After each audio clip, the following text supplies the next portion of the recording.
ఏమవుతున్నది? శివ నిలయం అవుతుంది. అవికారాయ శుద్ధాయ నిత్యాయ పరమాత్మనే ప్రణత క్లేశ నాశాయ గోవిందాయ నమో నమః. అవికారాయ, మరి అవికారాయ అంటే వికారం లేకుండా ఉండడం. వికారాలు లేకుండా ఉన్నప్పుడు మనసు ఏమైపోతుంది? శుద్ధమైపోతుంది. అవికారాయ శుద్ధాయ నిత్యాయ పరమాత్మని అంటే వికారం ఎప్పుడైతే లేదో నీ మనసు శుద్ధమయ్యి నిత్యము పరమాత్మను ఏం చేస్తుంది? స్మరిస్తుంది. నీకు తెలియకుండానే ఏమైపోతాయి? నీ ఆలోచనలు పరమాత్మ ఆలోచనలు అయిపోతాయి. నువ్వు పూజలు చేసి దీపాలు వెలిగించి అగరబత్తులు ముట్టియాల్సిన అవసరమే లేదు. అవికారాయ శుద్ధాయ నిత్యాయ పరమాత్మనే ప్రణత క్లేశ నాశాయ గోవిందాయ నమో నమః. కాబట్టి వికారాలను వదులుకున్నప్పుడు, శుద్ధమైన మనస్సు వచ్చినప్పుడు ఆ సాధన ద్వారా నువ్వేమైపోతావు? నిత్యము పరమాత్మ స్మరణ ద్వారా ఇంద్రియ నిగ్రహం. గోవిందాయ నమో నమః.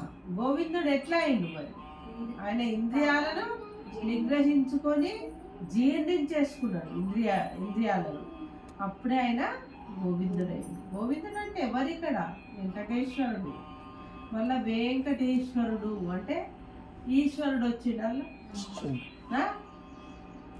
వెంకటేశ్వరుడు.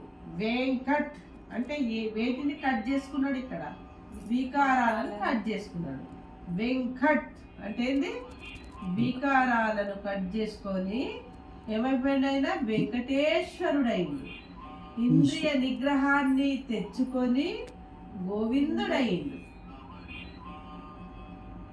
ఆ తర్వాత శ్రీనివాసుడైండు. అంటే శ్రీనివాసుడు అంటే ఒక శ్రీని నివాసాన్ని చేసుకున్నటువంటి గొప్పవాడైన. ఇవన్నీ అద్భుతమైనటువంటి నామాలు. ఆ నామంలో అంతరార్థం తెలియక ఏదో పలకంగానే లెక్క, చదవగానే లెక్క అనేది కాదు. ఇక్కడ ప్రతి నామానికి విష్ణు సహస్రనామాలలో సహస్రనామాలు ఉన్నాయి. మరి ఆ సహస్రనామాలు ఒక్కొక్క నామం వెనుక ఆయన యొక్క గొప్ప గొప్ప గుణాలు దాగి ఉన్నాయి. అర్థమైందా? విష్ణు సహస్రనామాలు ఎప్పుడు బయటకు వచ్చినాయి? భీష్మాచార్యుడు అంపశయ మీద పడుకున్నప్పుడు ఆయన సాంగత్యం చేసిండు. చెడు సాంగత్యం చేయడం వల్ల లాస్ట్ శిక్ష తప్పింది ఆయనకు? తప్పలేదు. దాని మీద పడుకున్నప్పుడు తన దేహం అనేది ఏమైపోతుంది? చాలా బాధతో ఉన్నప్పుడు పరమాత్ముని స్మృతించడం మొదలనేది పెట్టి విష్ణు సహస్రనామాలను ఏం చేసిండు? ఆయన చెప్పి ఈ లోకానికే ఆ విష్ణు సహస్రనామం యొక్క గొప్పతనాన్ని అందజేసింది.